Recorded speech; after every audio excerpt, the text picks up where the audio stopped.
हाँ जी, सभी को नमस्कार, वेरी गुड मॉर्निंग। तो भाई सभी साथी जल्दी से जुड़ जाएं और बताएं कि वॉइस है वो प्रॉपरली आ रही है क्या।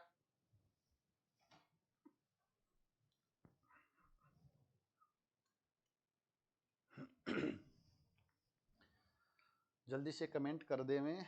Very good morning Sarita ji, very good morning. Voice आ रही है क्या, एक बार थोड़ा सा बताएं कमेंट करके। जी सर, क्लियर आ रही है, ठीक है। तो भाई आ जाओ फिर सभी साथी जल्दी से। तो आज हम पढ़ेंगे कौन का थर्ड लेक्चर।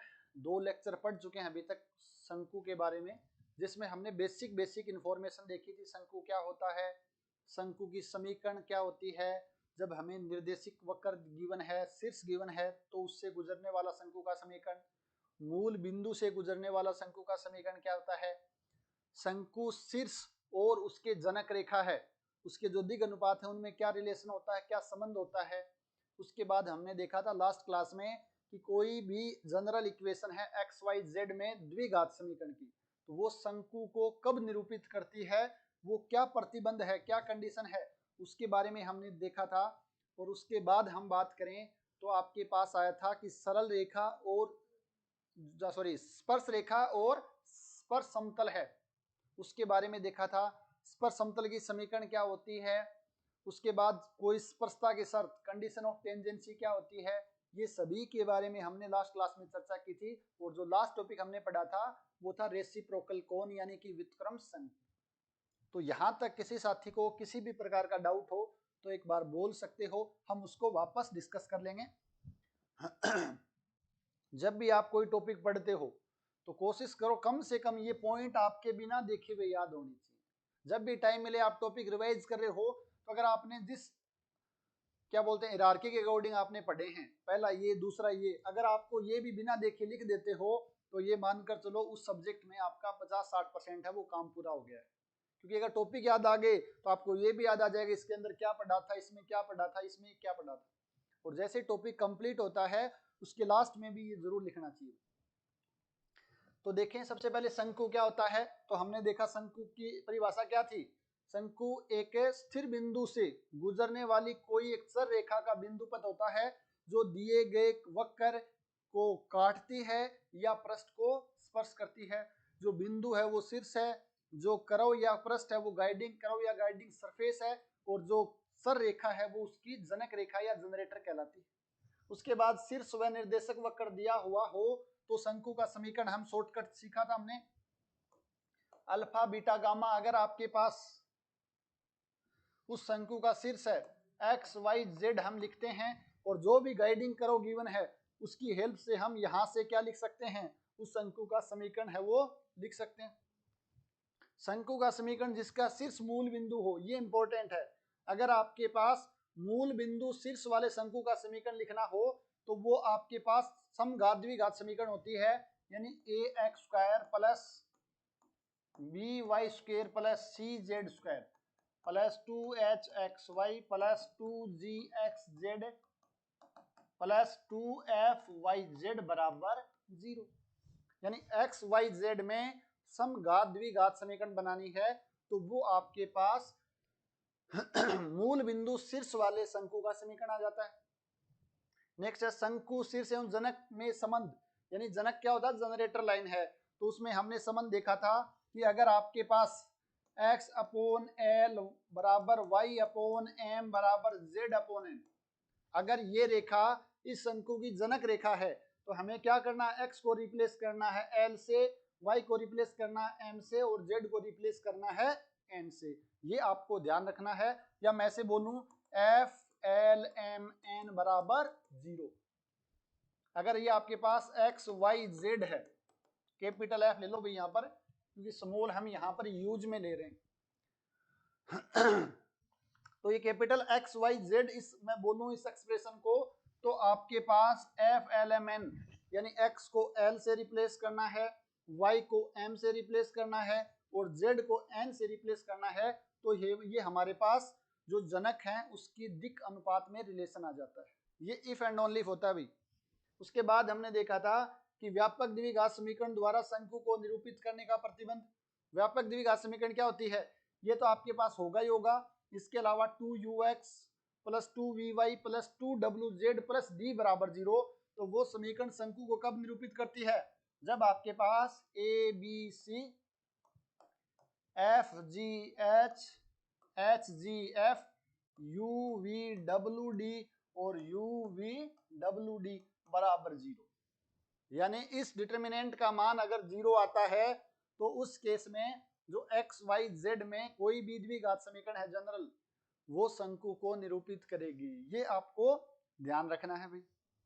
उसके बाद हमने देखा था शंकु पर स्पर्श रेखा उस पर समतल कि कोई रेखा आपके पास x minus alpha upon L, y minus beta upon M और z minus gamma upon M, ये रेखा, ये आपके पास कोई भी शंकु है, इसके ऊपर स्पर्श रेखा होगी कब? जब मैं एक्स वाई जेड की जगह एफ अल्फा बीटा गामा कर लूं और हमें देखें कि L del F upon del alpha plus M del F upon del beta plus N del F upon del gamma बराबर 0 हो जाता है, बराबर 0 हो जाता है। तो उस केस में ये रेखा इस शंकु की स्पर्श रेखा होगी। उसके बाद हम देखें स्पर्श समतल का समीकरण, तो शॉर्ट में आप सभी जानते हो t बराबर 0, और इसके हिसाब से हम लिखें तो l की जगह आपके पास x आ जाएगा, यहाँ y आ जाएगा, यहाँ z आ जाएगा। Same del F upon del alpha plus del F upon del beta plus del F upon del gamma बराबर 0। जहां पर अल्फा बीटा गामा है उस बिंदु पर टेंजेंट प्लेन खींचना है, वो बिंदु है, ये आपको थोड़ा सा ध्यान रखना। स्पर्शता की शर्त आपके पास क्या आ जाएगी कि कोई भी आपके पास जो समतल है ux plus V Y plus W Z बराबर 0, वो ये समतल आपको इस शंकु पर स्पर्श समतल होगा या स्पर्श करेगा, तो उसकी कंडीशन क्या होगी? सेम ये होगी, बस d की जगह वहां पर 0 कर देना है, क्योंकि यहाँ d नहीं आएगा, तो d की जगह 0 करेंगे, इसको 0 के बराबर करेंगे, तो ये आपके पास क्या देगा? कंडीशन ऑफ टेंजेंसी, यानी कि स्पर्शता की शर्त है वो देगा। उसके बाद लास्ट में आपके पास था व्युत्क्रम शंकु, जिसके बारे में हमने लास्ट क्लास में देखा था, और एक बार वापस देख लेते हैं। तो आज हम यहाँ से क्लास शुरू कर रहे हैं, हालांकि लास्ट क्लास में देख लिया था, फिर भी एक बार वापस समझ लेते हैं, क्योंकि इससे रिलेटेड हमें क्वेश्चन है वो करने हैं आज की क्लास में। तो यहाँ तक कोई डाउट हो किसी प्रकार का, किसी भी साथी को किसी प्रकार की हानि हैरानी परेशानी द्विधा संकट पीड़ा कठिनाई हो तो बोल सकते हैं भाई, अदरवाइज हमें क्लास शुरू करते हैं आज की। कोई नहीं, एक बार आप वापस वीडियो देख लेना, वापस हो तो ग्रुप में भेज देना, डाउट नहीं रखना है, और वैसे डाउट रखेंगे भी नहीं। अजय सांग प्रणाम सर जी, हाँ जी क्लियर है जी, प्रणाम भी प्रणाम सभी को, वेरी गुड मॉर्निंग संगीता जी, सभी को नमस्कार, जल्दी से आ जाओ भैया। अब सभी एक बार लंबा सा सांस लेकर के कॉपी पेन साइड में छोड़ दो और पूरा का पूरा ध्यान है वो बोर्ड पर देना है। चलो भाई, व्युत्क्रम शंकु क्या होता है? कल मैंने आपको बताया था, व्युत्क्रम शंकु है वो आपके दिमाग में रहना चाहिए कि शीर्ष के ऊपर अभिलंब खींचते हैं, शीर्ष से गुजरने वाला अभिलंब जो आपके पास क्या हो, कोई भी टेंजेंट प्लेन है उसके ऊपर खींचा जाता है, उसका बिंदु पथ है। रफली ऐसे ध्यान में रखो, प्रॉपर डेफिनेशन क्या होगी?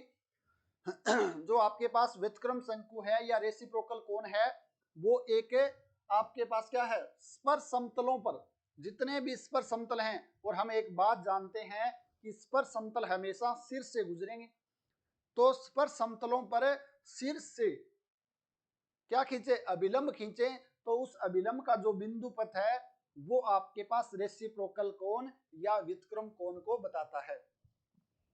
दिए गए शंकु का व्युत्क्रम शंकु दिए गए शंकु के स्पर्श समतलों पर शीर्ष से गुजरने वाले अभिलंबों का बिंदु पथ है।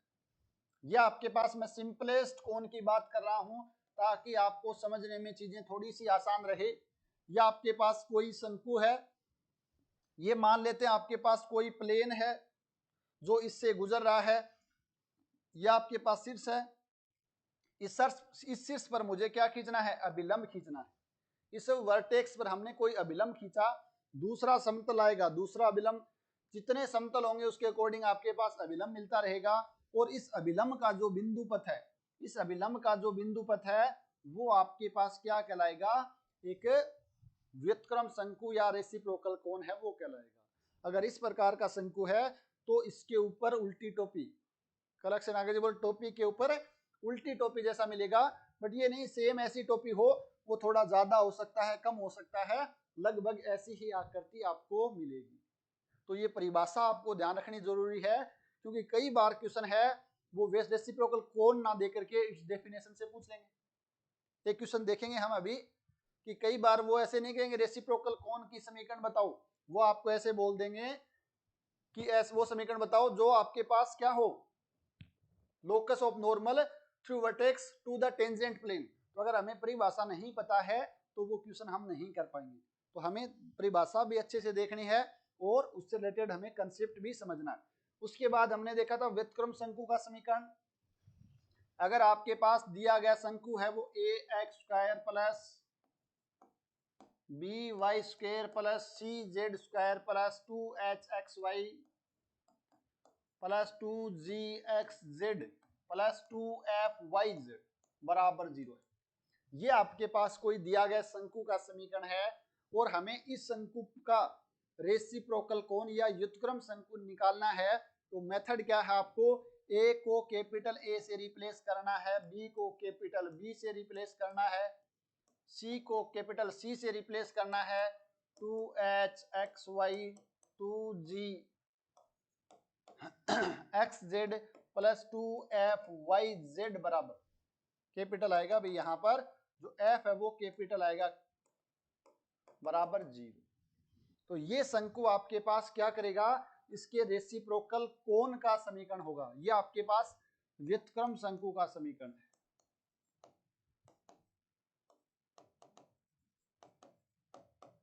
व्युत्क्रम शंकु का समीकरण है।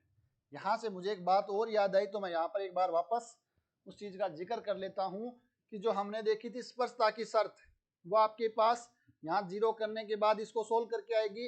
या हम यहां से ये भी लिख सकते हैं capital a you square capital b y square sorry y नहीं v square plus capital c W square plus 2hxy uv plus 2gxz uw plus capital 2fyz y यानी कि vw बराबर 0। यानी x y z को replace करना है uvw से और स्मॉल abc को रिप्लेस करना कैपिटल abc fgh से। और जहां पर कैपिटल abc है वो क्या किसको डिनोट करते हैं, ये जो आपके पास मैट्रिक है abcfgh hgf इस सॉरी सारणिक है, इस सारणिक का ए क्या बताता है, ए का सहखंडज, बी आपके पास बी का कोफैक्टर, सी आपके पास सी का कोफैक्टर, इसी प्रकार hgf है, ये स्मॉल hgf के कोफैक्टर यानी कि सहखंडज को बताते हैं। तो ये भी आपको ध्यान रखना है, स्पर्शता की शर्त है वो ये भी आपके पास रहती है। बट यहां पर आप देखोगे तो हमें एक्स वाई जेड में रिलेशन चाहिए, क्योंकि समीकरण है सर आपके पास एक्स वाई जेड है, तो सिर्फ और सिर्फ A B C F G H को ही आपको क्या करने हैं, रिप्लेस करने हैं। और जहां पर A B C F G H है वो उस डिटर्मिनेंट के सहखंडज हैं, या मैं बोलूं आपके पास कोफैक्टर हैं। तो ये समीकरण निकालने तो बहुत ज्यादा आसान है, हमें सिर्फ सहखंडज निकालने आने चाहिए, उनका मान रखना है और आपके पास वो समीकरण आ जाएगी। देखते हैं कि एग्जाम्पल से, ताकि चीजें हैं वो और ज्यादा क्लियर हो जाएंगी। The equation of cone reciprocal to the cone, इस कोन के रेसिप्रोकल कोन की समीकरण। तो सबसे पहले काम हमें करना क्या है, व्युत्क्रम शंकु की समीकरण आपके पास बताओ भी क्या होगी, व्युत्क्रम शंकु की समीकरण, स्मॉल को कैपिटल से चेंज कर दो भाई, a x square plus b y square plus c z square बराबर 0। ए बी सी निकालना है तो वो मैट्रिक्स लिख देते हैं भाई, यहाँ पर आपके पास सॉरी डिटर्मिनेंट लिख देते हैं ए बी सी, बाकी सब 0, तो 0 0 0 0 0 0। अब हमें चाहिए ए का सहखंडज, तो ए का सहखंडज निकालें बी सी। ध्यान रखना कई बार जल्दबाजी में अगर हमारे दिमाग से निकल जाता है तो हम क्या करते हैं, a into B C minus 0, A into B C minus 0 ये पूरा लिख देंगे तो यहाँ पर ए बी सी आ जाएगा। जबकि सहखंडज में क्या होता है, सिर्फ और सिर्फ इसको दबाने के बाद बी सी सहखंडज होता है, बी सी माइनस 0। हम कई बार गलती से ए से मल्टीप्लाई कर देते हैं, जो कि गलत है, वो ऐसा नहीं होगा। तो इस चीज का थोड़ा सा ध्यान रखना भाई, कई बार दिमाग से निकल जाती है चीजें। तो क्या क्या आएगा, ए का सेकंडज यानी कैपिटल ए का मान यहाँ पर लिख देता हूं मैं एक बार समझाने के लिए, बी सी, बी का मान यहाँ पर आपके पास आ जाएगा ए सी, और सी का मान आपके पास आ जाएगा ए बी। ये सिर्फ समझाने के लिए, अदरवाइज आप डायरेक्ट लिखना यहाँ से, तो आपके पास आ जाएगा B C X square plus A C Y square plus A B Z square बराबर 0। क्या करना है, ए बी सी से डिवाइड कर देना है, तो एक्स स्क्वायर अपॉन में A plus Y square upon में B plus Z square upon में सी बराबर 0। ये आपके पास इस शंकु का रेसिप्रोकल कौन है, या मैं बोलूं व्युत्क्रम शंकु का समीकरण है। कितना आसान है, सिर्फ और सिर्फ आपको क्या आना चाहिए, इस 3/3 क्रॉस की कोई जो डिटर्मिनेंट है उसका सहखंडज निकालना आना चाहिए, कोफैक्टर निकालना आना चाहिए भाई। तो आसान है, तो बताओ भाई फिर क्या पूछ रखा है इसने। हाँ ये देखो क्वेश्चन इस प्रकार पूछा जा सकता है, ये लैंग्वेज के लिए मैंने यहाँ पर क्वेश्चन डाला है कि इस लैंग्वेज से भी क्वेश्चन आपसे पूछा जा सकता है। The perpendicular drawn from the origin to the tangent plane to the cone. हम जानते हैं कि ये शंकु है, वो एक ऐसा शंकु को निरूपित करता है जिसका शीर्ष क्या है आपके पास, ओरिजिन है। फिर क्या बोल रहा है, तो perpendicular drawn from the origin यानी शीर्ष से लंबवत लंब डाले गए, कहां पर डाले गए हैं, to the tangent plane the cone, इस शंकु के स्पर्श समतल पर ओरिजिन यानी मूल बिंदु से लंब डाले गए हैं, उसका बिंदु पथ बताना है। या ऐसे पूछा कि वो कहां पर लाई करेंगे, लाई ऑन, कहां पर लाई करेंगे, तो वो उसके रेसिप्रोकल कोण पर लाई करेंगे। तो हमें इनडायरेक्टली रेसिप्रोकल कोण की समीकरण ही पूछी है जो कि हमने निकाली थी, इसका रेसिप्रोकल कोण है वो ये हो जाएगा। तो इस प्रकार से क्वेश्चन है वो पूछा जा सकता है, इसलिए हमें परिभाषा भी पता होना जरूरी है भाई, ठीक है ना। तो किसी भी प्रकार से पूछे, हमें अगर परिभाषा और कंसेप्ट क्लियर है तो हम आसानी से उस क्वेश्चन को कर सकते हैं। ये क्वेश्चन पूछा गया है फर्स्ट ग्रेड या सेकंड ग्रेड में, रेसिप्रोकल कोण पूछा इसका यानी व्युत्क्रम शंकु का समीकरण। तो हमें क्या करना है, अब हमें जो पीछे पढ़ा था उसको एज ए रिजल्ट के तौर पर याद भी रखना है। तो ये पढ़ा ना, a x square plus b y square plus c z square बराबर 0, ये आपके पास स्टैंडर्ड फॉर्म में है, ए बी सी की फॉर्म में। तो इसके व्युत्क्रम शंकु क्या हो जाएगा, एक्स के नीचे आ जाएगा ये, वाई के नीचे, वाई स्क्वायर के नीचे ये, जेड स्क्वायर के नीचे ये ध्यान में रख सकते हैं। और ये हमारे ध्यान में है तो डायरेक्ट हम इसको लिख सकते हैं, एक्स स्क्वायर अपॉन में 1 प्लस वाई स्क्वायर अपॉन में 2 बराबर प्लस जेड स्क्वायर अपॉन में 3 बराबर 0। अगर ध्यान में है तो, और नहीं ध्यान में है तो निकाल भी सकते हैं, बहुत आसान है, डायरेक्ट परिभाषा याद हो। बट मैं तो कहूंगा ऐसे क्वेश्चन है उनको डायरेक्ट ही आप ध्यान में रख सकते हो, निकालने में ज्यादा मुश्किल नहीं है। अब एलसीएम लेना है तो 6x square plus 3y square plus 2z square बराबर 0। ऑप्शन नंबर फर्स्ट जिसका आ रहा है, काव्या गढ़वाल, संगीता जी, मीनू शेखावत, कृष्णा शर्मा, एक्स ए नागर, दिव्यांशी गर्ग, सभी का सरिता फर्स्ट ऑप्शन आ रहा, बिल्कुल सही है भाई। जिसका फर्स्ट ऑप्शन आ रहा वो करेक्ट है। जल्दबाजी में हम इसको इस प्रकार भी कर सकते हैं, कोई बड़ी बात नहीं है, इसलिए आराम से हमें चारों ऑप्शन देखना है, तभी जाकर के हमें टिक करना है। ये मानकर चलो अगर हमारे पास 100 क्वेश्चन है तो 2-3 क्वेश्चनों में ये सिली मिस्टेक जरूर होती है, जल्दबाजी में पहला ऑप्शन मिलता जुलता है तो टिक कर देते हैं, नीचे पढ़ते ही नहीं क्या पूछा गया है क्या दिया है। अगर हम 4 ऑप्शन और क्वेश्चन भी अच्छे से पढ़ लेते हैं तो भी हमसे जो सिली मिस्टेक होने की संभावना है वो न के बराबर हो जाती है। इसीलिए जो टेस्ट सीरीज है वो चलाई जाती है ताकि आपके सिली मिस्टेक पर कंट्रोल है वो ज्यादा से ज्यादा हो जाए। आसान है क्वेश्चन, बिल्कुल ऐसे ही क्वेश्चन पूछा जाएगा। ये पूछा गया फर्स्ट ग्रेड या सेकंड ग्रेड में, इस शंकु का व्युत्क्रम शंकु का समीकरण बताओ भाई। बहुत ज्यादा आसान टॉपिक है, मैं बार बार बोल रहा हूं। The equation of reciprocal cone of this, इसका रेसिप्रोकल कोन आपको निकालना है। ये थोड़ा सा आपको इसमें टाइम लग सकता है, तो इसका रेसिप्रोकल कौन चाहिए, तो सबसे पहले क्या करना है, इसको थोड़ा सा सिंप्लीफाई करेंगे, उस फॉर्म में कन्वर्ट करेंगे।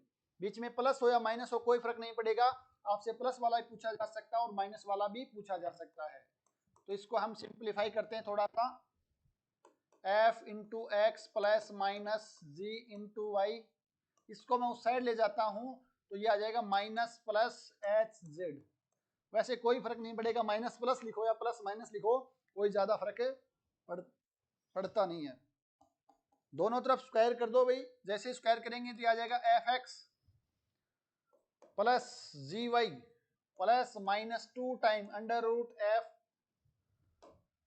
Root F G x Y, this is equals to, ये आपके पास आ जाएगा एच जेड। अब आपको क्या करना है, इसको इधर ले आना है, तो F X plus G Y minus H Z, और उसको उधर ले जाएंगे तो 2 time minus plus F G x Y, दोनों तरफ स्क्वायर कर देना है भाई, दोनों तरफ है स्क्वायर कर देना है। एक्स अगर बोल रहे हैं जी जेड एक्स, बिल्कुल सही बात है, इनको आपको ध्यान में रखना है, बट फिर भी थोड़ा सा मैं एक बार बता देता हूं कि कैसे आएगा क्या आएगा। और कौन बोल रहे हैं भाई, कृष्णा शर्मा भी बोल बता दिया ही आएगा। देखो भी करना क्या, कैलकुलेशन बहुत वेरी गुड बेटा, वेरी गुड बहुत बढ़िया भाई। क्या करना, दोनों तरफ स्क्वायर करना है, स्क्वायर करेंगे तो f square x square g square y square plus H square z square, यह आपके पास आ जाएगा 2f g x y plus या माइनस, माइनस का आ जाएगा 2g h y z minus का 2f h x z, और इधर आपके पास आ जाएगा, ये स्क्वायर करेंगे तो 2 दूनी 4, और ये आपके पास आ जाएगा f g x y। और इसको थोड़ा सा और सिंप्लीफाई करके हम देखें तो ये f square x square g square y square plus H square z square, और यहां से आप देखोगे तो ये 2g(x,y) है और ये 4 है, तो इस साइड आकर के माइनस का 2f(g,x,y) माइनस का 2g(h,y,z) माइनस का 2f(h,x,z) बराबर 0। यहां तक किसी साथी को किसी प्रकार का डाउट हो तो आप बोल सकते हो भी। कुछ नहीं किया हमने, जो अंडर रूट में दे रखा वो अंडर रूट हटाया है। जो आपको अच्छा लगे वैसे कर सकते हो, मुझे ये तरीका अच्छा लगा कि एक बार इसको इस साइड ले जाता हूँ, स्क्वायर करेंगे तो ये अंडर रूट ये बचा, फिर उसको एक साइड ले जाते हैं, बाकी बचा हुआ एक साइड, और इसको सिंप्लीफाई है वो कर लिया है। अब देखो एक बार इसको देखो, तो एक्स स्क्वायर का गुणांक हमारे पास ए होता था, वो आपके पास एफ स्क्वायर आ गया है, वाई स्क्वायर का गुणांक जी स्क्वायर, जेड स्क्वायर का गुणांक एच स्क्वायर, यानी जो हमारी फॉर्म थी उसी फॉर्म में आ गया है, बस थोड़ा बहुत मामूली सा चेंज हुआ है, यानी जो आपके पास कांस्टेंट थे वो चेंज हो गए हैं। अब हमें क्या करना है, इसके रेसिप्रोकल कोण की समीकरण तो लिखो भाई, जो होती है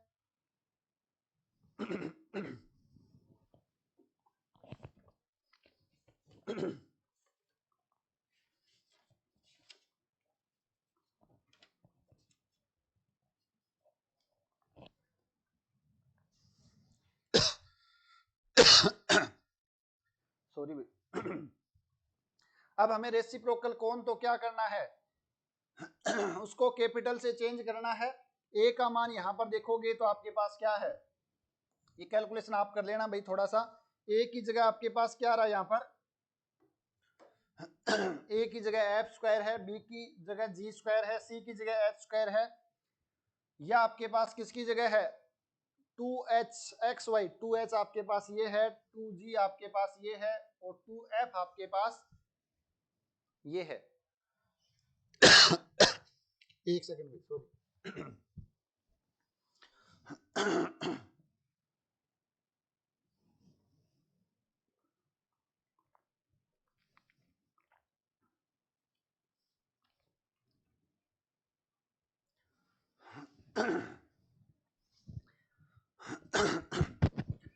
ठीक है ना। तो अब आपके पास क्या है, ये उससे तुलना करना है और यहाँ पर मान रखना है इसके अंदर। फिर आपको क्या करना है, capital A B C F G H की वैल्यू पुट करनी है। तो आप सोल्व करके देखोगे तो आपके पास जो समीकरण आएगी वो कितनी आएगी, जो हमने निकाली थी ना कि तीनों जनरेटर हो ऐसे शंकु का समीकरण है जिसकी तीनों एक्सिस है वो क्या हो, जनरेटेड हो, जनरेटर हो। तो जो बताया है एक्स ए नागर है, कृष्णा शर्मा है कि एफ वाई जेड जी एक्स जेड और एच एक्स वाई हो जाएगा।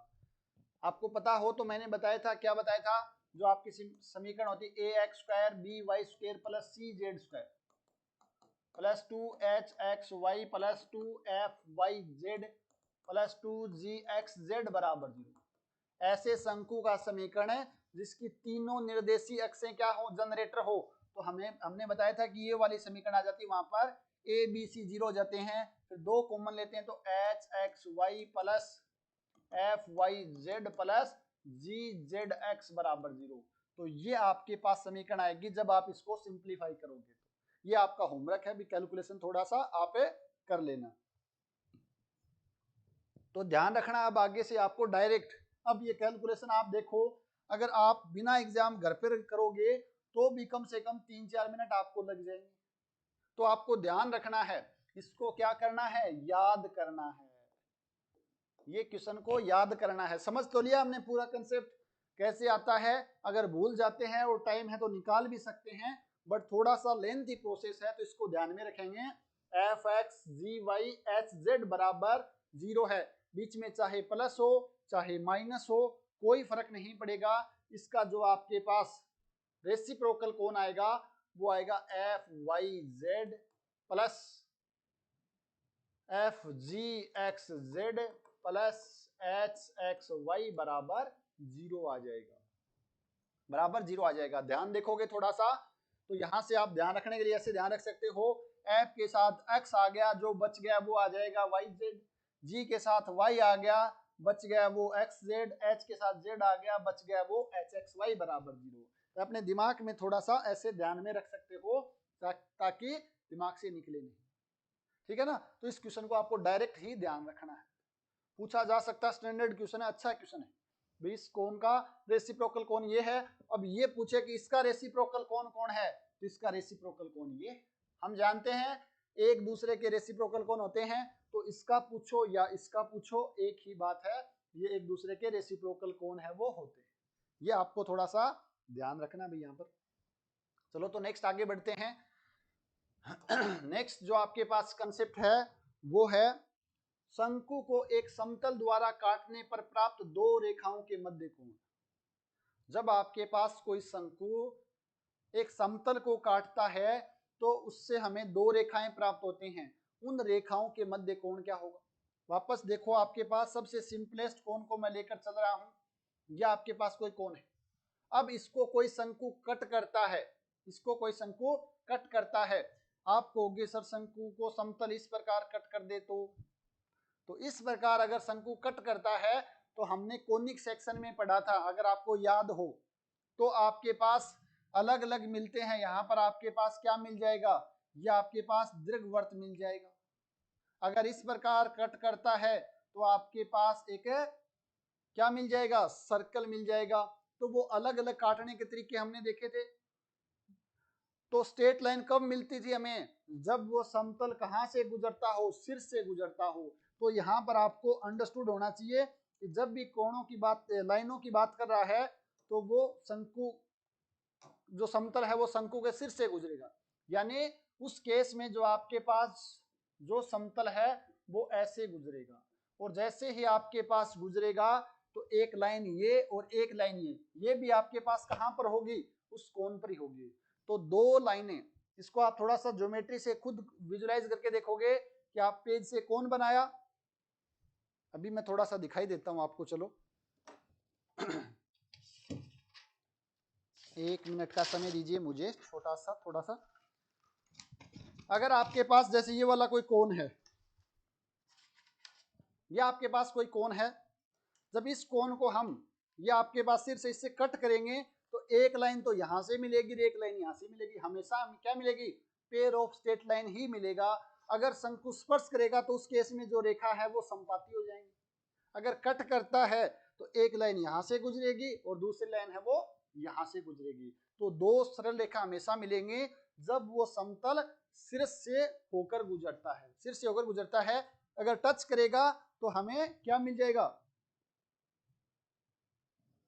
अच्छा क्या बोले हैं, सरिता बोले हैं सर ए बी सी के सहखंडज होते हैं या उपसारणिक, ए बी सी के सहखंडज होते हैं, उसमें जो आपने एक बार वापस भी एक छोटा सा डाउट आ गया है।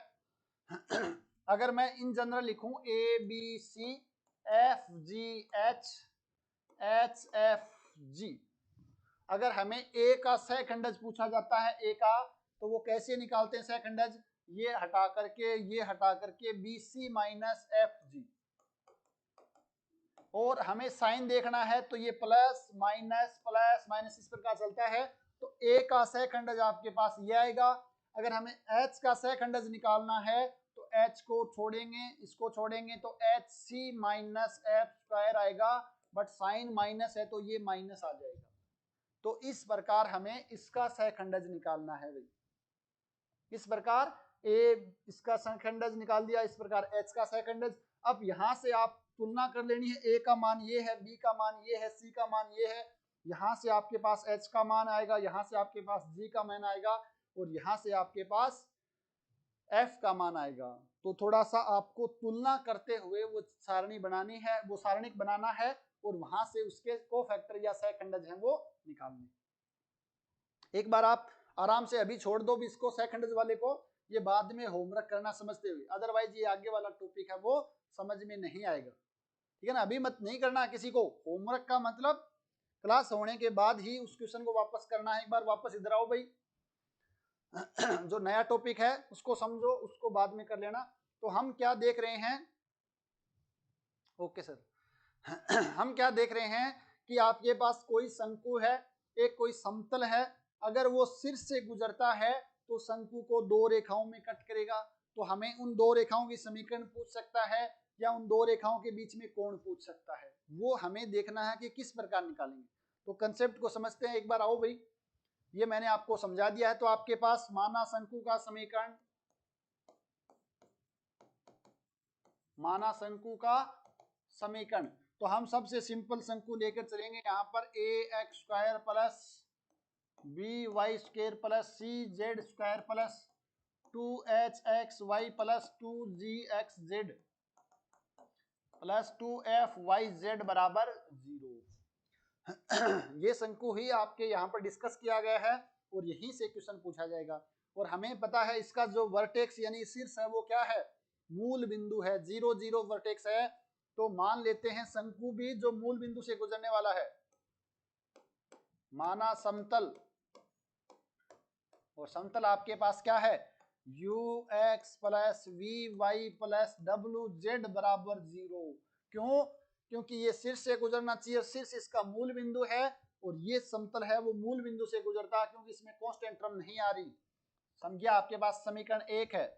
तो माना समतल शंकु 1 को कट करता है या काटता काटता है, तो हमें रेखा, तो रेखा कौन सी मिलती है, यानी कि आपके पास सरल रेखा x अपोन में l बराबर y अपोन में m बराबर z अपोन n मिलती है। क्योंकि हम जानते हैं रेखा जो भी मिलेगी वो हमेशा इसके वर्टेक्स से गुजरेगी, वर्टेक्स है मूल बिंदु, तो 0 0 से गुजरेगी, और दिक् को जो हम मान लेते हैं उसकी lmn है। तो हमने x minus 0 upon l, y minus 0 upon m और z माइनस 0 अपॉन n है, वो हमें सरल रेखा मिलती है। दो मिलेंगे तो lmn के मान हमें दो मिल जाएंगे, l1 m1 n1 और l2 m2 n2।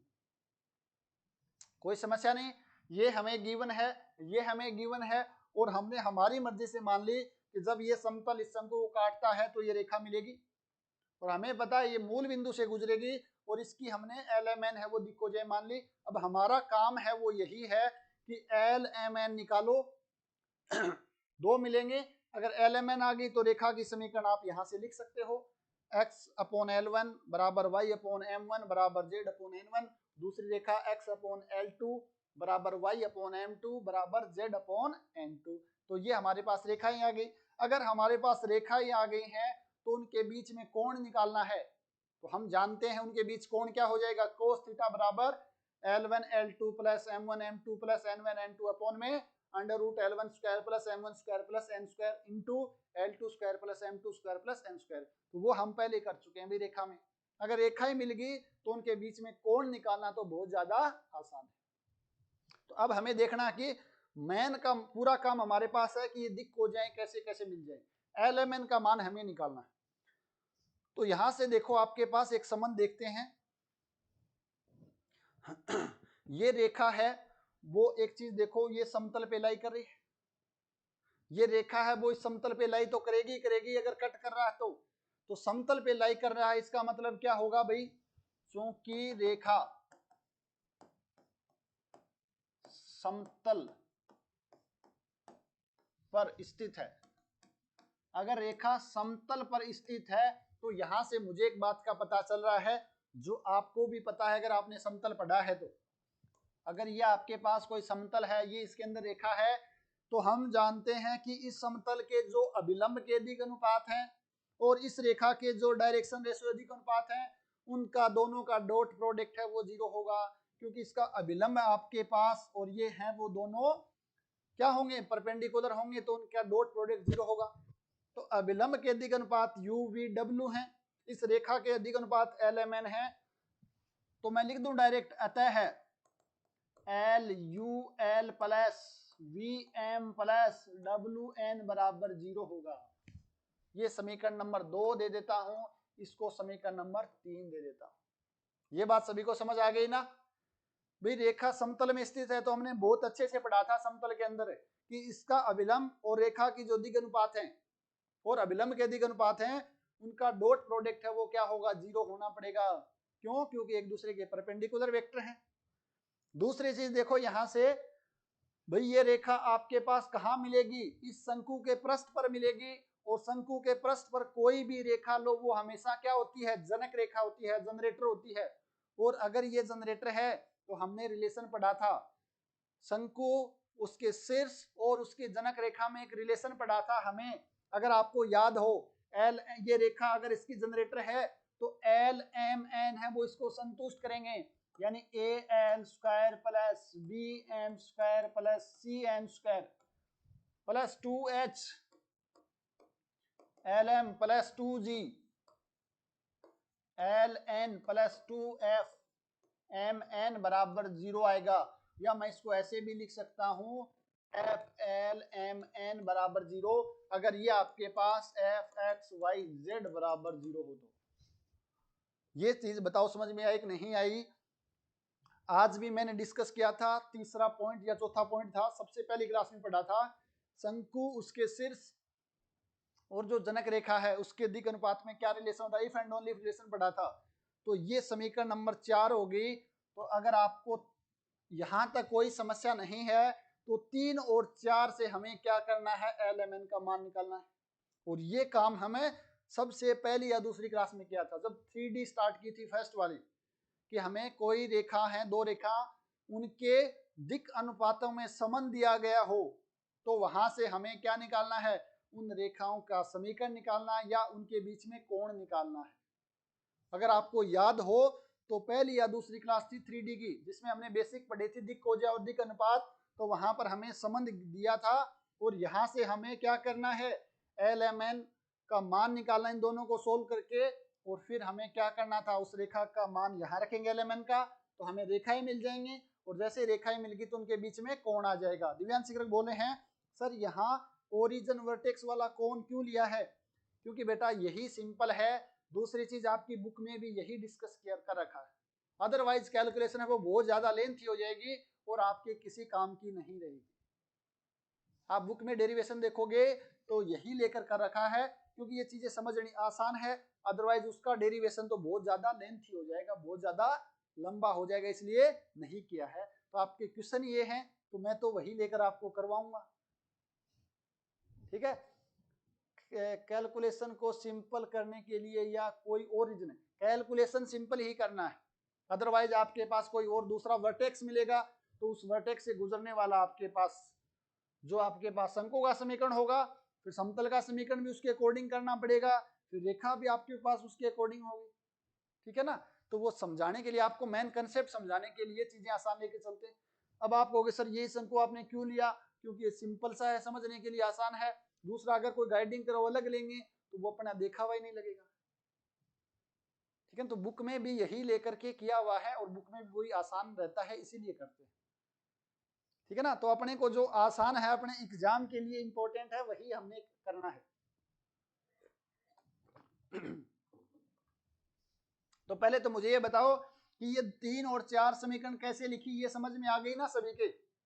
अगर ये समझ में आ गई है तो इनको सिंप्लीफाई करना है, LMN का मान निकालना है, यहाँ रखेंगे तो आपके पास दो रेखाएं मिल जाएंगी, और रेखाओं के बीच में कोण निकालना हमें बहुत अच्छे से आता है।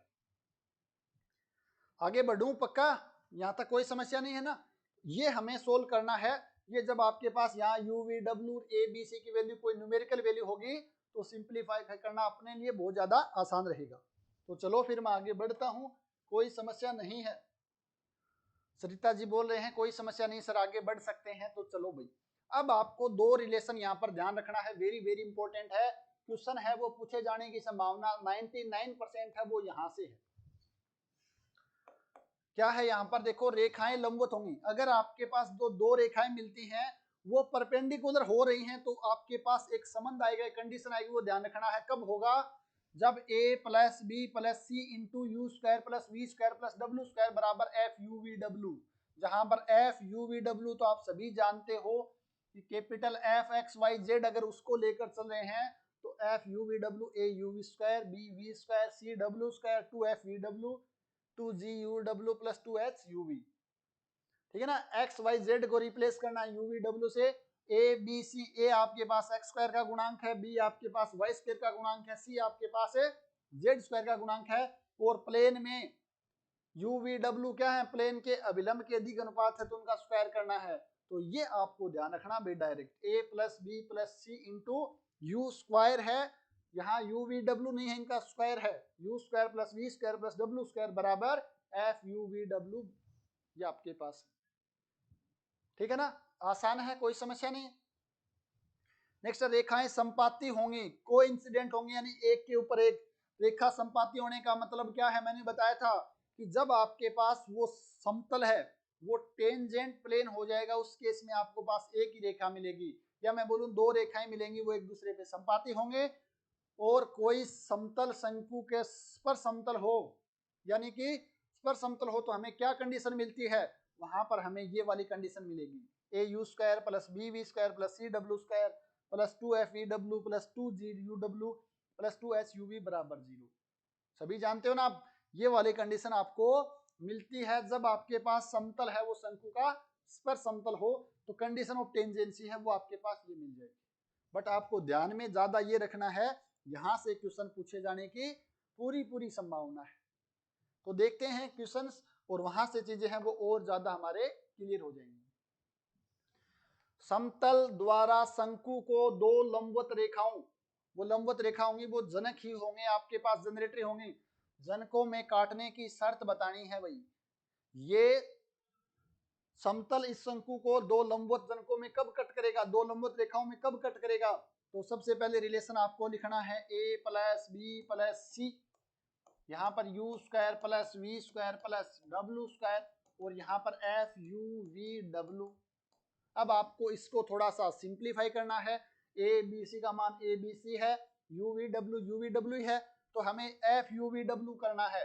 यहाँ पर देखो क्या रखना है, ए एक्स की जगह यू रखना, तो A you square plus B V square plus C W square, और इसको हम सिंप्लीफाई करेंगे तो A you square plus A V square plus A W square plus B U square plus B V square plus B W square plus C U square plus C V square plus C W square. इसके बराबर ये है A you square B V square C W square. ये आपके पास cancel out हो गया।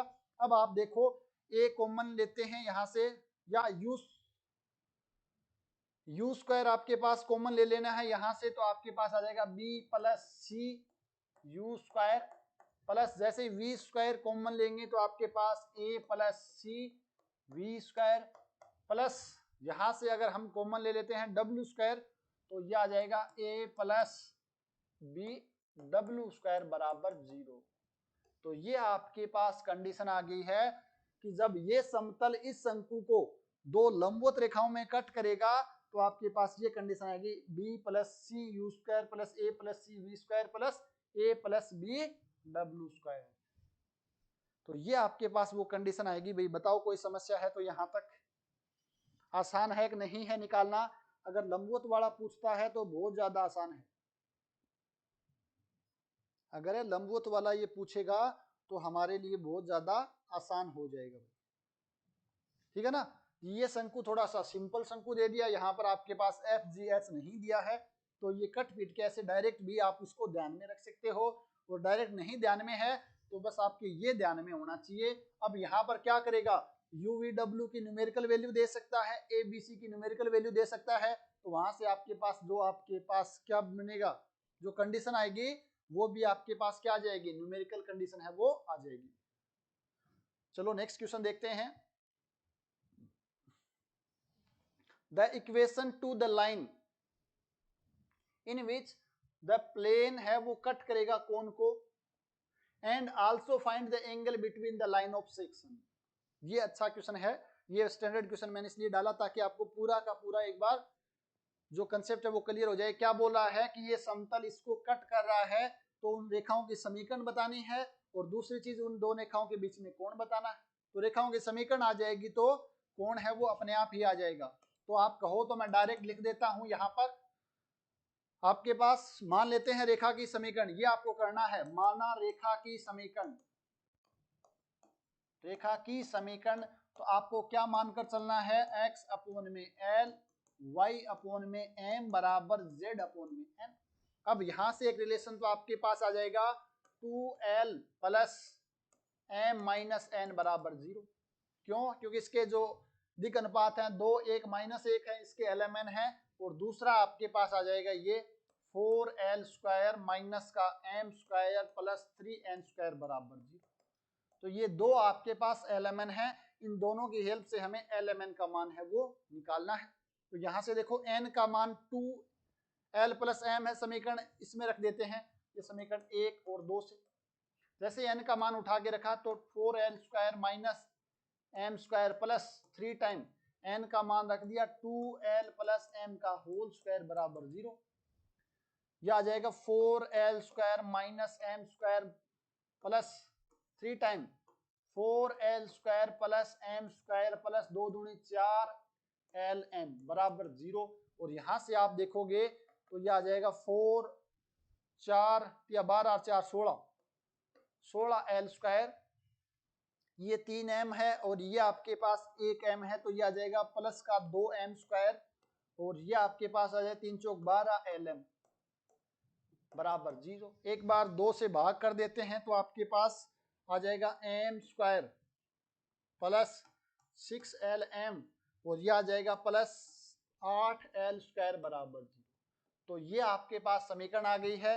यहां से सीधे रचार्य का यूज करेंगे और m का मान निकालना है। तो जैसे m का मान निकालेंगे तो minus b minus 6l plus minus b square का मान आपके पास आ जाएगा 36l स्क्वायर माइनस 4ac 8 चौक 32l स्क्वायर अपोन में आपके पास 2a का मान 1 है, और यहां से देखोगे माइनस 6l, ये 36 में से 32 गए 4 प्लस माइनस 2l अपोन में 2। अगर ऐड करते हैं दोनों को, प्लस का साइन लेते हैं, सॉरी प्लस का साइन लेंगे तो 6 में से 2 गए 4 माइनस का, और 2 का भाग देंगे तो माइनस का 2l आ जाएगा, और जब इसको माइनस का साइन लेंगे तो 8 आएगा माइनस का, तो ये आ जाएगा माइनस का 8 यानी कि माइनस 4l। m का मान है वो l की टर्म में आ गया माइनस 2l और माइनस 4l। तो यहां से देखो m का मान आ गया आपके पास माइनस 2l, और दूसरा m का मान आपके पास माइनस 4l। आपके पास संबंध क्या गिवन है, 2l plus m minus n, 2l plus m minus n बराबर 0। तो यहां से आपके पास देखो भाई m का मान आ गया, l को हम l ही रखते हैं, l आपके पास l है, तो यहां से n का मान बताओ कितना आ जाएगा, n बराबर 2l plus m, 2l minus 2l, ये आ गया 0। तो आपके पास क्या आ जाएगा, एक l आ गया है, एक आपके पास m का मान माइनस 2l आ गया है, और n का मान 0। आप चाहो तो इसको x अपोन में 1, y अपोन में माइनस 2 और z अपोन में 0, क्योंकि हम जानते हैं दिक अनुपात हैं वो अनंत होते हैं, तो हम l से डिवाइड कर सकते हैं।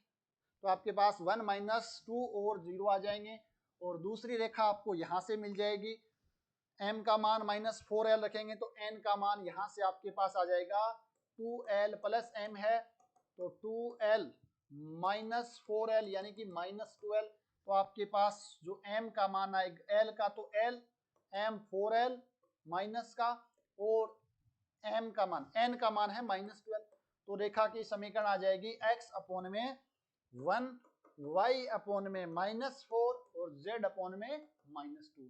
एक बार भाई कैलकुलेशन है वापस चेक कर लेना, कैलकुलेशन मिस्टेक हो सकती है बट कंसेप्ट यही रहेगा। और ये क्वेश्चन हमने 2-3 क्वेश्चन है वो फर्स्ट या सेकंड क्लास में जब दिग अनुपात और दिग कोजा पढ़ी थी वहां पर किए थे। आपको याद आ रहा है तो एक बार कमेंट करके जरूर बता दें ताकि मुझे भी तसल्ली हो जाए भी हाँ मैंने पहले बताए तो हैं। थोड़ा बहुत किसी को याद आ रहे हैं क्या? इस टाइप के क्वेश्चन हमने 2 या 3 क्वेश्चन है वो शुरुआत में किए थे। रेखा वाला, रेखा से पहले जो बेसिक क्लास थी हमारे पास पॉइंट पढ़ा था, कोऑर्डिनेट सिस्टम पढ़ा था, दिग कोजा दिग अनुपात। तो एक बार अगर आपको याद आ रहा है तो जल्दी से कमेंट करके बता दें।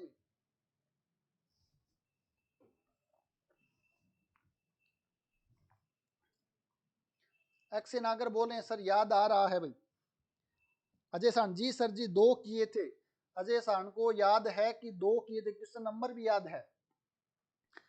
सरिता जी भी बोल रहे हैं सर बिल्कुल किए थे। तो अगर किए हैं तो आपको ये याद आ रहे हैं, और याद आ रहे हैं तो इसका मतलब तो बहुत ज्यादा अच्छी बात है। तो ये रेखा बताओ आपको 1 -4 -2 1 -2 0, ठीक है, मैंने वेरीफाई भी कर लिया है, ये दोनों रेखाएं हैं वो सेम है, सही है, कैलकुलेशन मिस्टेक नहीं हुई। 2 रेखाओं का समीकरण पूछा तो ये निकालेंगे। अगर हमें पूछता है भी कोण बताओ तो यहां से मैं कोण लिख सकता हूं भाई, देखो कोस थीटा बराबर कितना हो जाएगा 1 × 1 प्लस का 1 माइनस माइनस +4 +0, और नीचे आपके पास आ जाएगा 1 +4 +0 का अंडर रूट, और यहाँ आ जाएगा 1 +4 = 16 +4, तो यह आ जाएगा 5 में √5, और ये 20 और एक √21। तो ये आपके पास चाहो तो इसको और सिंप्लीफाई कर सकते हो √5/21। तो यह आपके पास कोण आ जाएगा भाई। सही है क्या? एक बार बताओ थोड़ा सा चेक करके,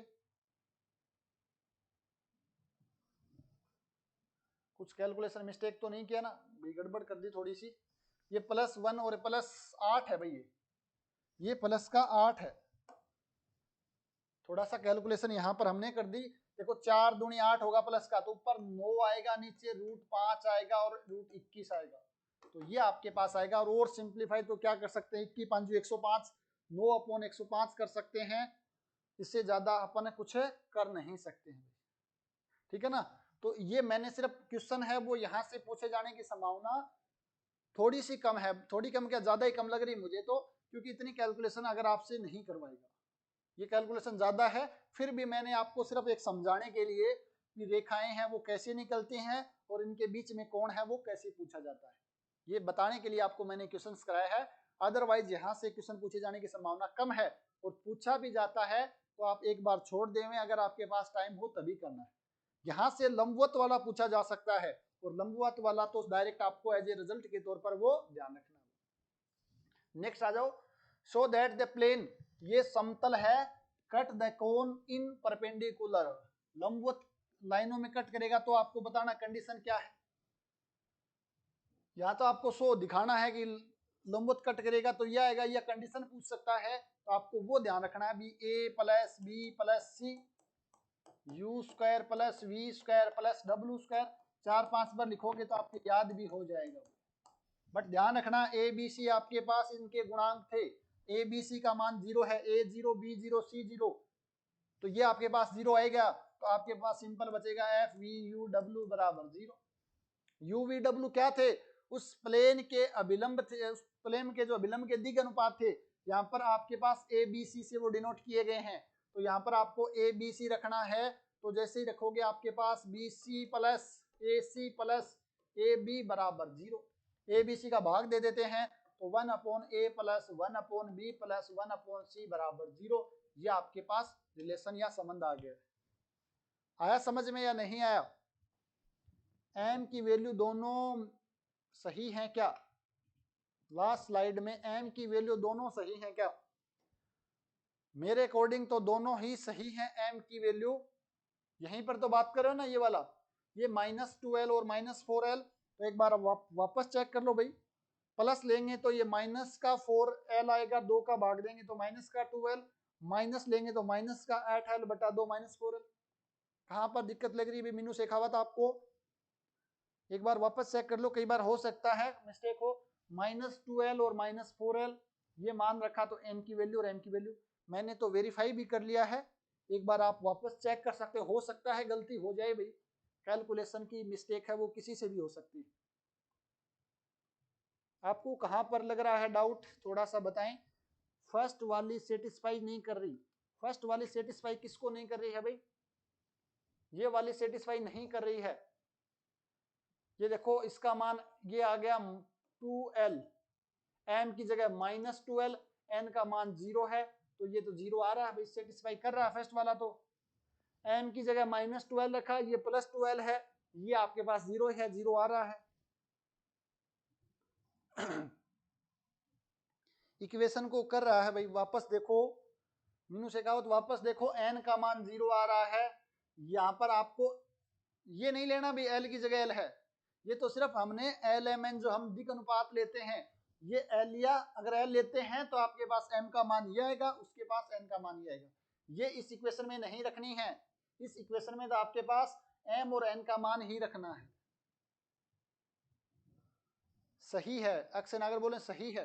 एक बार वापस चेक करना, थोड़ा सा क्या है जल्दबाजी में अपने से कैलकुलेशन मिस्टेक हो सकती है, तो रिलैक्स हो करके एक बार वापस वीडियो देखना, फिर भी डाउट लगे तो आप कल पूछ सकते हो। ठीक है, ठीक है, सॉरी सर, कोई बात नहीं, हो सकती है मिस्टेक, कई बार दिमाग अपना अलग तरीके से रीड कर सकता है, कोई बात नहीं, एक बार वापस से आपको इसको देखना है। चलो भाई वापस आ जाओ एक बार इस जोन से निकल करके, ये क्वेश्चन देखो एक बार वापस, समझ में आया नहीं है? लंबवत्ता की जो आपके पास कंडीशन है वो ये है, बट ध्यान रखना है ए बी सी आपके पास x² y² z² के गुणांक हैं क्रमशः, u v w आपके पास जो समतल हैं उसके अभिलंब के दिक अनुपात हैं, बट यहाँ पर ए बी सी का मान 0 है और u v w है वो ए बी सी है। तो यहाँ से हमें ये करना है, जहाँ x है उसको रिप्लेस u को करना है, y की जगह v, w की जगह z, ये रखा हमने, तो आपके पास ये मिला, ABC का भाग दिया, तो हमारे पास ये कंडीशन आ गई। ये क्वेश्चन आ सकता है, अच्छा क्वेश्चन, ऐसे क्वेश्चन है वो पूछे जाने की संभावना सर्वाधिक रहती है। यदि प्लेन कट करता है कोन को परपेंडिकुलर लाइन में, तो आपको C की वैल्यू बतानी है। यहाँ पर C कहाँ भाई? अच्छा ये C, वही आपको बार बार सबसे पहले ये तो लिख लेना है, a + b + c u² + v² + w² बराबर FUVW, FUVW। 4 सेकंड लगेंगे इसको लिखने में। ये लिखा, देखा a b c का मान 0 है, तो ये 0, FUVW बराबर 0। UVW की जगह यहाँ पर देखो 2 - 1 और c है, इसको लिख सकता हूँ 2 - 1 और c बराबर 0।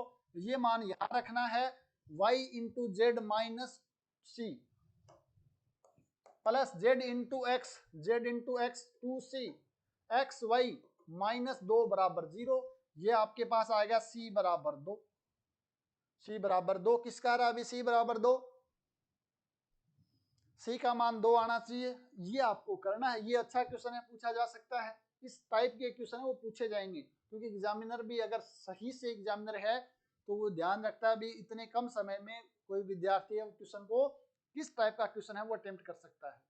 तो ये क्वेश्चन है, इस टाइप के क्वेश्चन है वो पूछ सकता है आपसे, तो इस टाइप के क्वेश्चन आपको ध्यान रखना है। लंबवत्ता की शर्त वेरी वेरी इंपॉर्टेंट है भाई, ये बस कंफ्यूजन हो सकता है तो यही हो सकता है कि A B C F you we W उल्टा सुल्टा आप कर सकते हो, ज्यादा से ज्यादा, इससे ज्यादा गलती होने की संभावना नहीं है। सरिता जी सर 2 ही आ रहा है, ठीक है ना? तो ये आपके पास क्वेश्चन है भाई, बहुत ही आसान।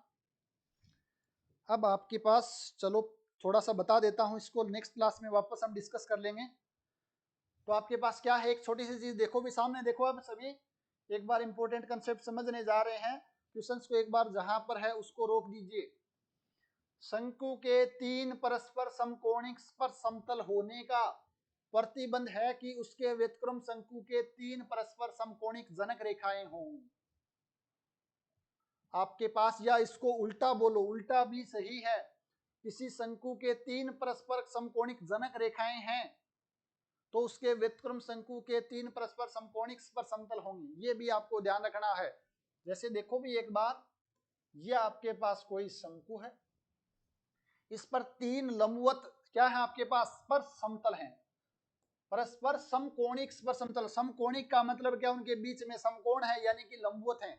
तो 3 समतल आपके पास मान लेते हैं, एक समतल ये है, दूसरा समतल ये, रफली समझा रहा हूं भाई, ये तीसरा समतल है। इनके बीच में कोण 90 डिग्री का तीनों, यानी आपके पास इस टाइप की आकृति है, दिख रही है क्या आकृति सभी को, ये वाला, दूसरा, तीसरा ये है। तो आपस में इन सभी के बीच में कोण 90 डिग्री का जो एक्सिस टाइप का है, ये समतल है। तो हम जानते हैं कि हमारे पास जो व्युत्क्रम शंकु है वो क्या आता है, शीर्ष से गुजरने वाला, इसके ऊपर हमें टेंजेंट खींचना है, दूसरे पे टेंजेंट खींचना है, सॉरी यहां से जाएंगे तीनों, तीसरा आपके पास मान लेते हैं ये। तो इन तीनों को कंटेन करने वाला ही आपके पास क्या मिलेगा, इसका रेसिप्रोकल कोण मिलेगा। तो अगर कोई शंकु के पास 3 परस्पर समकोणिक स्पर समतल हैं तो उसके व्युत्क्रम शंकु के पास आपके पास क्या मिलेंगे, 3 समकोणिक जनक रेखाएं मिलेंगी, 3 परस्पर लंबवत जनक रेखाएं मिलेंगी। तो उसके व्युत्क्रम शंकु की 3 परस्पर समकोणिक जनक रेखाएं होंगी, क्योंकि हम जानते हैं इस समतल का अभिलंब का बिंदुपति तो व्युत्क्रम शंकु होता है जो शीर्ष से गुजरता है। अगर समतल लंबवत हैं तो हम जानते हैं इनके अभिलंब आएंगे, वो भी तो आपस में क्या होंगे, लंबवत आएंगे। सिमिलरली आप ऐसे भी बोल सकते हो उल्टा कि शंकु के पास 3 क्या है, परस्पर समकोणिक जनक हैं, तो इसके व्युत्क्रम शंकु यह होगा, इसके पास क्या होंगे, 3 परस्पर समकोणिक स्पर समतल होंगे। वेरी वेरी इंपॉर्टेंट है भाई, इस कंसेप्ट को आप अच्छे से ध्यान में रख लेना, याद रख लेना। शंकु है, व्युत्क्रम शंकु है, इस पर अगर 3 परस्पर समकोणिक जनक रेखाएं जनरेटर हैं तो इस पे 3 आपके पास स्पर समतल होंगे, इस पे स्पर समतल हैं तो इस पे स्पर्श क्या होंगे, जनरेटर होंगे या जनक रेखाएं होंगी। एक दूसरे के उल्टे, एक पे जनरेटर होंगे, एक पर स्पर समतल होंगे, आपस में तीनों लंबवत होंगे। ये ध्यान रखना है आपको दिमाग में, कैसे भी आप याद रखो, इसको ध्यान रखना है। अगर आपको ये ध्यान में है तो इसका डेरिवेशन कल करेंगे। मैं एक बार थोड़ा सा आपको बता देता हूं कि 3 परस्पर समकोणिक जनक रेखाओं होने का प्रतिबंध क्या है, कि अगर आपके पास ax² plus by² plus 2z² 2hxy plus 2fyz plus 2gzx बराबर 0, यह आपके पास कोई शंकु का समीकरण है जिसका वर्टेक्स क्या है, मूल बिंदु है। तो आपको कंडीशन बतानी है कि 3 जनक रेखाएं हैं वो क्या होंगी, समकोणिक होंगी, आपस में परपेंडिकुलर होंगी। तो यहां से जो कंडीशन आती है वो ध्यान रखना, a प्लस बी प्लस सी बराबर 0 आती है। ये कैसे आती है इसको हम कल की क्लास में डिस्कस करेंगे। आपको इतना ध्यान रख लेना है कि अगर इनके पास, इस शंकु के पास 3 परस्पर समकोणिक जनरेटर हैं, जनक रेखाएं हैं, तो x² का गुणांक प्लस y² का गुणांक प्लस z² का गुणांक है वो 0 होगा। ये 2 कैसे लिखा गया है गलती से, cz²। तो उनके पास इस a प्लस बी प्लस सी का मान है वो 0 होगा, ये आपको ध्यान रखना है, ठीक है ना। अब देखो आपके पास 3 परस्पर समकोणिक स्पर समतलों का प्रतिबंध, यही आपके पास क्या है, एक शंकु है ax² प्लस by² प्लस 2 कैसे बार बार आ रहा है अभी, cz² plus 2hxy plus 2fyz plus 2gxz बराबर 0। ये कोई शंकु है और आपको क्या बताना है, इस शंकु के 3 परस्पर समकोणिक स्पर समतल होने का प्रतिबंध। हमें एक बात का पता है कि इसके व्युत्क्रम शंकु के, इसके हमें स्पर समतल बताने हैं जो समकोणिक हैं। तो हम क्या कर सकते हैं, इसका लिख सकते हैं व्युत्क्रम शंकु का समीकरण, और उसके ऊपर जो 3 समकोणिक जनरेटर होने का संबंध है वो इसके ऊपर स्पर समतल होने का हो जाएगा। तो इसके व्युत्क्रम शंकु का समीकरण क्या होगा, शंकु का समीकरण वो आप कहोगे सर a को कैपिटल से रिप्लेस करना है, by² plus cz² plus 2hxy 2fyz plus 2gxz बराबर 0। ये इसका व्युत्क्रम शंकु है, तो इसके ऊपर 3 परस्पर लंबवत समतल है, स्पर्श समतल, तो इस पे जनरेटर हो जाएंगे। और जनरेटर वाली कंडीशन हमने पीछे देखी थी कि एक्स स्क्वायर का गुणांक प्लस वाई स्क्वायर का गुणांक प्लस जेड स्क्वायर का गुणांक है वो 0 होगा। ए बी सी का मान हम निकाल सकते हैं वहां से, जो भी आपके पास मैट्रिक्स है A B plus B C plus C A बराबर जो भी आएगा F square plus G square plus H square, इस टाइप का आएगा। ये क्वेश्चन है वो फर्स्ट ग्रेड में इस बार पूछा गया था, बट वो क्वेश्चन डिलीट हो गया था। वो डिलीट इसलिए कि जो नोटेशन है उनका मिसमैच कर दिया था उसने, तो उसकी वजह से क्वेश्चन है वो डिलीट करना पड़ा। तो ये क्वेश्चन है वो डायरेक्ट पूछे जाएंगे यहाँ से। ए प्लस बी प्लस सी का मान हम उसे सारणिक में ए बी सी के सेकंडज का मान निकाल के कर सकते हैं। तो ये आपको ध्यान रखना है भाई, यहाँ पर ये दोनों शर्तें हैं। बिल्कुल अजय सांड बोल रहे हैं सर ए प्लस बी प्लस सी आएगा, और आप देखोगे इसका मान रखोगे तो कितना आ जाएगा, A B plus B C plus C A बराबर F square plus G square plus H square. आपको मैं तो नहीं कहूंगा इसको याद रखो, आप इसको याद रखना जरूरी है। ये मान तो हम आसानी से निकाल सकते हैं, और चाहो तो इसको याद रख सकते हो, A B plus B C plus C A बराबर F square plus G square plus H square. तो अगर हमें ये इसका डेरिवेशन पता है तो यहाँ से तो हमने कुछ नहीं करना, इसका रेसिप्रोकल कौन लिखना है और पीछे वाला डेरिवेशन से हम ये चीजें लिख सकते हैं। तो इसका डेरिवेशन है वो हम नेक्स्ट क्लास में करेंगे, और इससे रिलेटेड जो भी क्वेश्चन हैं वो भी हमें नेक्स्ट क्लास में कर लेंगे। तो मैं कोशिश करूंगा कि कल की क्लास में शंकु वाला चैप्टर है वो कंप्लीट हो जाए। ये आपके ऊपर भी निर्भर करेगा कि आप अच्छे से इनको अच्छे से देख लेवें, उसके बाद जो क्वेश्चंस हैं उनको भी हमें करना है। इसके बाद आपके पास छोटा सा टॉपिक बचा लंबवर्तीय शंकु, जो बहुत ज्यादा आसान है। बताओ भी समझ में आई चीजें, किसी प्रकार का कोई डाउट नहीं है।